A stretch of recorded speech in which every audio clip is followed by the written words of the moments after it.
Imran Garda. Welcome once again. You're in the stream. Today, desperate conditions in Tibet have driven some to protest using extreme measures. We'll speak to the Prime Minister of the Tibetan government in exile.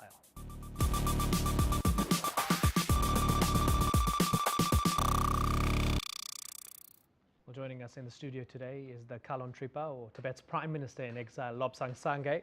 He's the first secular and democratically elected political leader of the Tibetan diaspora and took office about 3 months ago. Looking forward, sir, to hearing from you. Thanks for joining us. Thank you very much. Good to be on your show. Great. Also with us today, next to Dr. Sangay, is Mayal Hassan. She's filling in for our digital producer, Ahmed Shihabuddin, and we'll be looking out for all your feedback. Hi, May. Hi, thanks for having me on again. Great. Well, now, since March, at least 11 young Tibetans in the autonomous region have set themselves on fire to protest against the policies of the Chinese government, which has controlled the region since 1951. Now, you're looking at video here from a recent protest in Dharamsala. The exiled community has long criticized Beijing for attempting to destroy the Tibetans' religion, environment, and way of life. Well, despite this, some Tibetans, including our guest today, say they can still work with China and support an improved version of autonomy under Beijing. But how can they reconcile with the alleged human rights violations that activists say have occurred under Beijing's policies? Now, what are the options for Tibet? That's one of the major questions. Dr. Sangay, welcome once again to the stream. What are the options for Tibet? I see that you've been in the United States, you've been speaking to senior officials, congressmen. Have you achieved any guarantees from them? Well, no one can guarantee, only guarantee that we can hope for, and which is very much strong and alive, is the Tibetan people. Tibetan sense of identity and Tibetan sense of struggle is very alive, very strong inside and outside. As you just rightly pointed out, 11 Tibetans have self-immolated. Just yesterday, a nun set herself on fire. And all these 11 people, since March 16th of this year, they have a common theme or the common slogans as they are on fire. They cry and shout, "Freedom in Tibet," and "Long live His Holiness the Dalai Lama," or "Return of His Holiness the Dalai Lama in Tibet." This is our aspiration, but what is on the table as far as we are concerned with the Chinese government is what we call Memorandum for Genuine Autonomy, in which we have defined what autonomy means for us, which is autonomy within the framework of the Chinese constitution and within China, and we do not challenge China's sovereignty and territorial integrity, but we want Tibetans to administer our own region so that we can preserve, promote our own culture, identity, and dignity. Well, they don't believe that your call for greater autonomy and the Dalai Lama's call for greater autonomy is sincere. They believe this is disingenuous because they call you ethnic separatists and they call you terrorists, frankly speaking. Why do you think that's the case? Well, they give many labels and they call you many things, but heart of the matter is, if you read the Memorandum of Genuine Autonomy, each of the provisions that we have is as per provisions of the Chinese Constitution. So the Memorandum of Autonomy is within the stipulated provisions of the Chinese Constitution. If the Chinese government does not want to give us that autonomy, that means they are not willing to implement their own laws, which means if China calls itself a country with rule of law, then they ought to follow rule of law. Either there is rule of law, if so, they ought to implement their constitution and guarantee us genuine autonomy. If they don't, then what they claim is wrong. There is no rule of law in China. Before we look at some of the feedback on this issue of the self-immolations, these are very young people, 21, 22, 23 years old. And as you mentioned, almost a dozen since March. China has called this terrorism in disguise in an interesting Orwellian doublespeak kind of way. One of the suggestions is that you are not just condoning this, but you're encouraging people to do this to make some sort of political message, to send a political message out there. Now, I have stated before and during the inauguration that we do not encourage protests inside Tibet and far less self-immolation, because we know the consequences of any protest inside Tibet. They get arrested, they get tortured sometimes they disappear, and some die. Why would anyone encourage protests inside Tibet when you know the consequences? Why would anyone encourage self-immolation? Because you're asking someone to give up your precious lives. Given a choice, no one will give up one's life. But these 11 Tibetans have done so because they are in desperate condition. The situation is intolerable, unlivable, as they're saying, I'm giving up my life so that the sufferings of the Tibetan people will be known all around the world, and support will come to rescue Tibetan people and get their freedom. These are the cries as they were burning, and international community ought to hear that it's not terrorism in disguise. The motivation of these Tibetans is very clear, to help Tibet and Tibetan people. The intention is also very clear. They do not want to harm anyone. None of them have harmed anyone. And the action is sad, self-burning. Yes. And hence sacrifices is for Tibetan people, Yes. and is far, far away from terrorism or terrorism disguise. Yeah, echoes of Mohamed Bouazizi in Tunisia, which kicked off the Arab Spring, if you like. May, dipping into some of the feedback? Well, it's interesting. There is a question related to that, relating the self-immolations to what's going on in the Arab world. So Tib Cowboy asks, what is the view of the Tibetan government in exile on the freedom revolutions in Tunisia, Egypt, and Libya? We really do not know the reasons or the idea that the self-immolators, in Tibet, where did they get it from? Perhaps the Tunisian college graduate who was unemployed, who just opened a vegetable vendor, and the policeman came and told him, without license you can't sell vegetables, and threw away his vegetables, and in desperation he committed self-immolation and he died, and that triggered the Arab Spring, so to speak. And what the Jasmine Revolution or the freedom movement in Arab countries demonstrate is the universality of freedom. Till recently, some people have argued, some scholars have said, Islam and democracy or freedom are incompatible.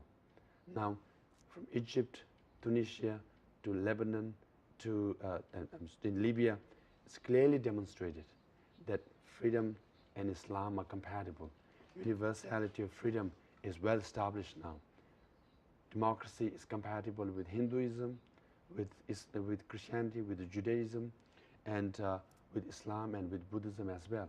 So we do believe in universality of freedom, and for the last 50 years Tibetans have invested in democracy and freedom. That's why we have democratic system in exile, and I got elected through democratic process, and I am the leader of the Tibetan people at the moment, at least the political side of it. Dr. Sangay, I want to draw your attention to one of the video questions that we got through. We put out a call out. A lot of people sent us their video questions to you, which is the great bonus of doing this program. This one was from somebody with a Twitter handle, Tibet Truth, who sent us this video. Let's have a listen into this question here. Talking about the self-immolation and why it was for national independence, and asking why you don't call for the same. Let's listen to this. Prime Minister, why is the exiled Tibetan administration not supporting the same goal of independence which Tibetans in occupied Tibet are struggling for? There you have it, that question coming in from Tibet Truth, which suggests that there's a disconnect between the government in exile and those people on the ground. Of the 11 self-immolators, we don't have full information about them, and how they did it and how they're doing now, because we don't have access to the area. But majority of them, their slogan seems to be freedom in Tibet and return of His Holiness the Dalai Lama. And one of them advocated independence for Tibet.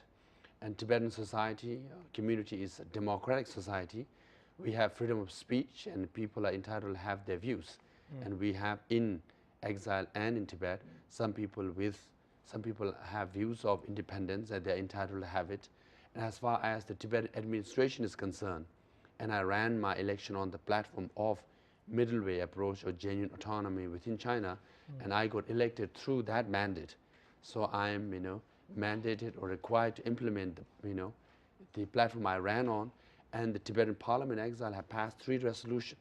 The Parliament represents Tibetan people on middle way or genuine autonomy, and that's what we are standing for. Having said that, we do respect other views, including those who call for independence, but that's part of the free speech, and we ought to have debate, a healthy debate within the society, but that debate should not lead to divisions and then far worse coalitions and or factions. So for the moment, we have healthy discussion and healthy debate, which is fine, which is part of our democracy. Okay, let me play you one more video before we go to some tweets.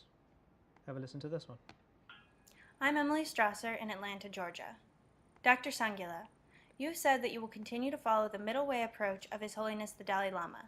Yet your election by the Tibetan people and His Holiness's official resignation of political power seem to indicate a desire for a fresh direction.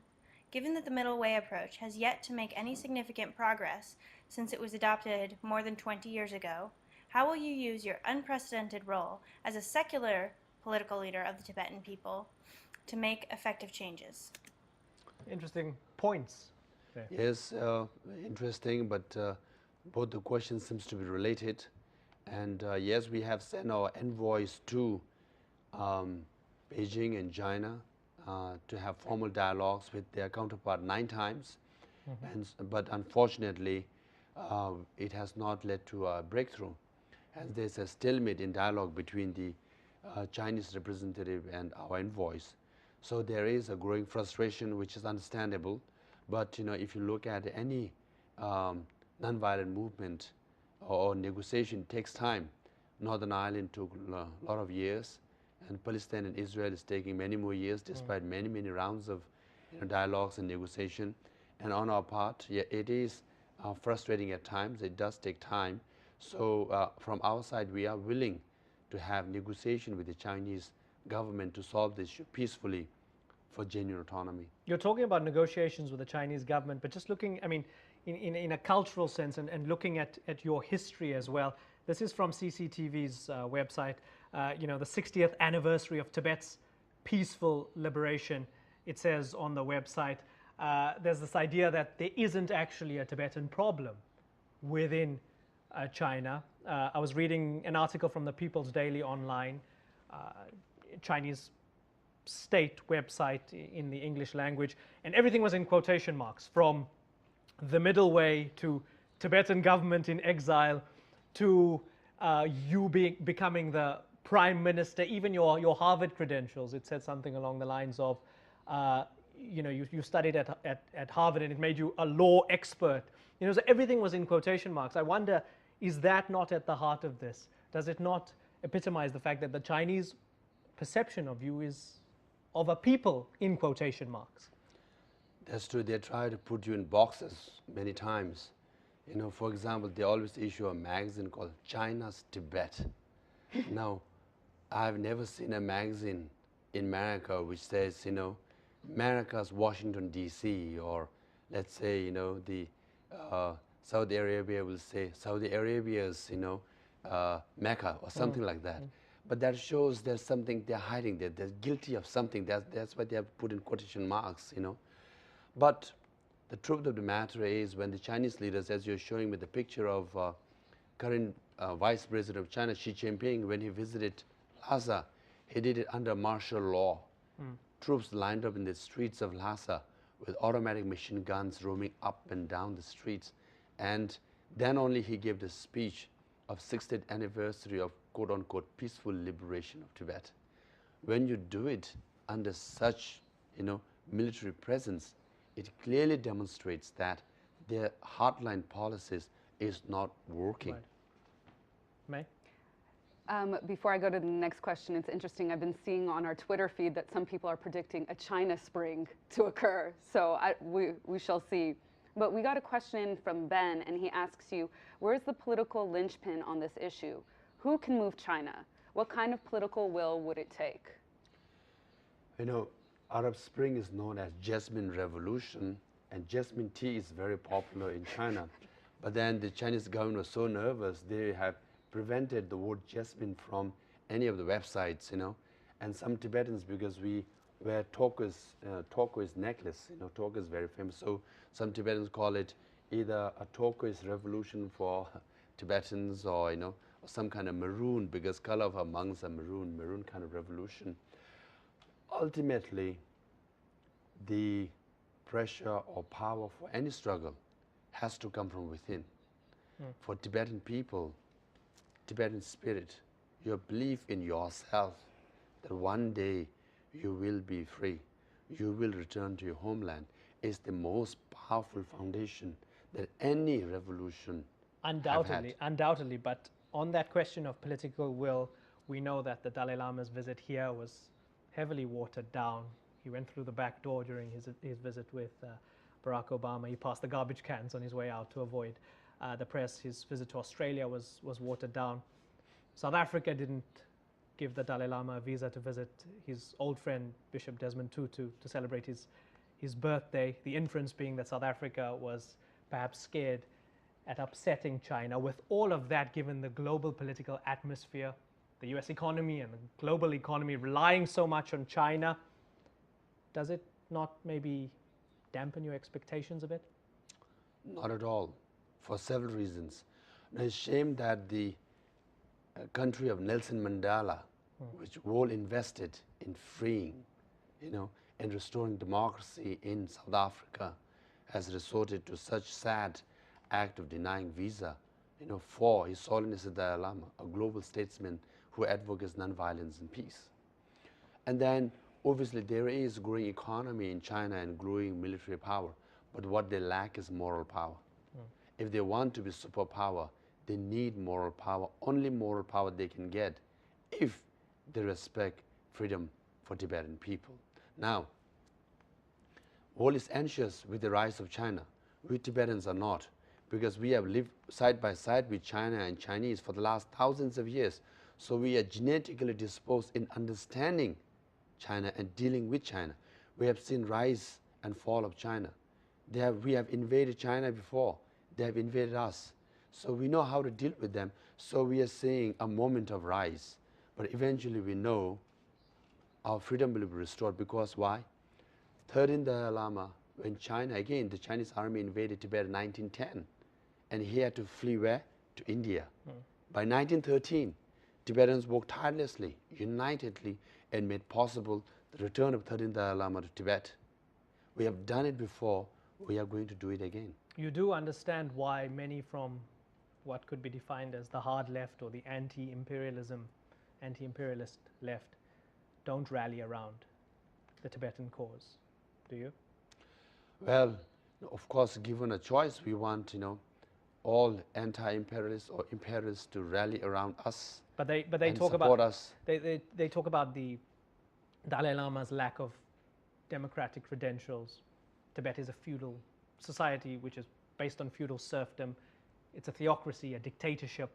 This is often mentioned as one of the reasons as to perhaps it being maybe better for the Tibetans that the Chinese take control of the area. Let me tell you my background. I grew up in a very small village when my parents fled Tibet as refugees. And I grew up in 1 acre of land. My parents had 2 or 3 cows at any time, or a dozen or so chicken. My parents sold one of the 3 cows to send me to refugee school. From there, I went to Delhi University, got Fulbright scholarship to come to Harvard, did my master's and doctorate, which I finished in 2004 and got appointed as a fellow and senior fellow. And it's not in quotation marks. Now, these are not in quotation marks, and all this demonstrates that I have better credentials than the Communist Party leaders now, especially the party secretary in Tibet Autonomous Region, you know. So if you go by the credential of socialist or anti-imperialist background, I think I have better credential, and I have more votes than the party secretary who is Chinese in Tibet. Because why? He doesn't have a single vote from Tibetans. I have more votes, and I know for sure if you contest election in Tibet, given a choice, Tibetans will vote for Tibetan, not because it's me, but they will choose Tibetan. Like in Arab countries, they're people, they're choosing their own leaders by voting for their own leaders. That's the choice people will make ultimately. May? So we have a question from Ibrahim about the Dalai Lama's role now that you've been promoted. How do you view the Dalai Lama? In what way? A religious figure, a political figure, or both? No, His Holiness the Dalai Lama has led us brilliantly, and it's to his credit, his vision of establishing democratic society. Every decade or so he has introduced democratic reforms, and this year he decided to devolve all his political power. That speaks for itself compared to Arab Spring, where one leader who is willingly, and he says happily, giving up his political power. And we have Arab Spring because leaders refuse to give up their powers. So he has really good democratic credential, and now he has devolved all his political power. Our parliament amended all the provisions of our charter, and now he is the spiritual leader, the most revered leader in the Tibetan world.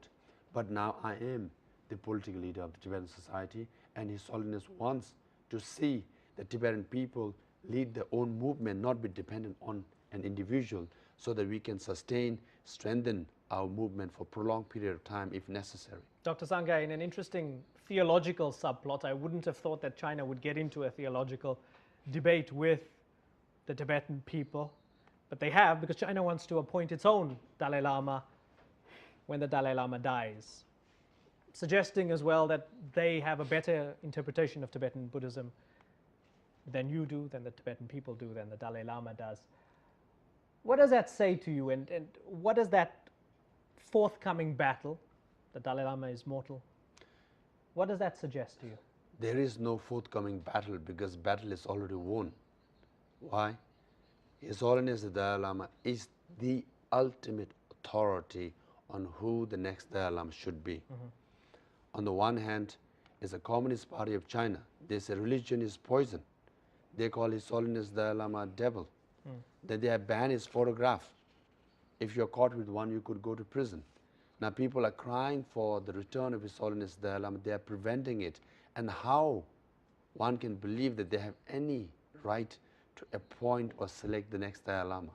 Then His Holiness the Dalai Lama himself, he is the reincarnation. Whether you are a believer or not, you have to choose. If you are a believer, our loyalty and faith comes from within, and it's with him. And if it designates a successor and it says this is my successor, Tibetans will believe him. So that's why inside Tibet, even though majority have not seen or met with Dalai Lama, but even though they are in flames when they are dying, they say, we want His Holiness the Dalai Lama to return to Tibet. Their loyalty and faith towards him is absolute. So as far as the next Dalai Lama is concerned, there is no battle. It's already won. His Holiness will decide, Tibetan will follow him, and Chinese government has no credential, credibility and legitimacy in appointing the next Dalai Lama, even though they might try so. Okay, there's just a minute to go, so May, I'm going to allow you to throw one more tweet. Okay, to Dr. so Sangay. this one is from Jennifer. She asks if you are worried that Tibetans will fade away, with many accepting China's economic military might makes this impossible. Tibet will not fade away. Tibet, if you look at the map of Tibet, it is called the plateau of the world, the roof of the world. Our topography cannot be wiped away from the map. So most of the mountains, Mount Everest, Kanchenjunga, are in Tibet. Top 10 major rivers of Asia flow from Tibet. Tibet has the third largest reserve of ice. It's called third pole after Antarctica and Arctic. So Tibet will never fade away. Tibetans will never fade away. Our issue will be alive and our freedom will be restored. His Holiness the Dalai Lama will return to Tibet. That day will come. Eloquently put, Dr. Lobsang Sangay, the Prime Minister-in-exile of the government-in-exile of Tibet. It's been a great pleasure having you on the Orange Couch. We hope to speak to you again in the not-too-distant future. Thank you very much, Imran, and thank you, May. And I enjoyed staying and sitting on this Orange Couch and answering all your questions and as well as questions from the web. Wonderful, wonderful. Thank you very much, May. Thanks for joining us. Thank you for watching. On Tuesday, we look at a reality TV series that's taking US viewers inside the world of Muslim Americans.